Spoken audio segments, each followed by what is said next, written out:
$3 million, at $2,300,000. In 1971, Joe Hafele and Richard Keating put the theory to the test.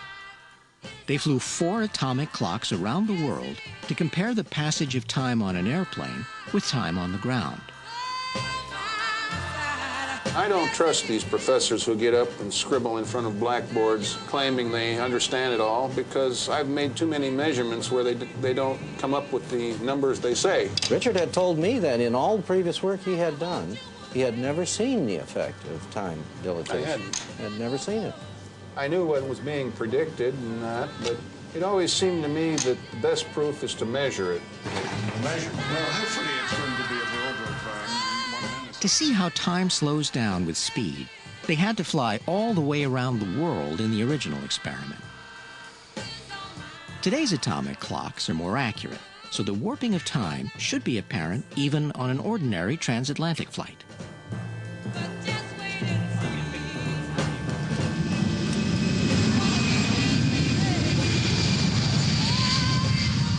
Champagne for you, sir?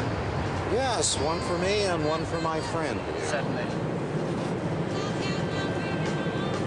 About 5 minutes past 4 local time, which is 5 minutes past 9 English time. Einstein said time is that which is indicated by clock. I think I know what a clock is, therefore I think I know what time is. Seem to be following an unbelievably constant track. En route, they collected data from the pilot, then put it into Einstein's equations to predict the time change. We have accumulated so far a change of 34 nanoseconds. Broadly speaking, it seems to confirm the original prediction. The clock will have gained somewhere between 37 and 40 nanoseconds when we land in about half an hour's time. Suppose you would live for 100 years and you would spend your entire life on one of these aircraft flying around the world.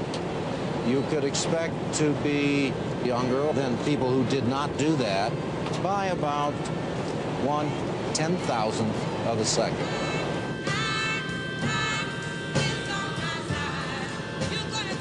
The UTC, USNO Master To measure exactly how much time changed relative to time on Earth, the clock on the airplane had been synchronized with the international standard at the start of the trip. Then it was compared to the same standard when it landed in the United States. If we put either cables in here, that changes by about... The clock on the plane disagreed with the ones on the ground by 40 billionths of a second, just as Einstein predicted.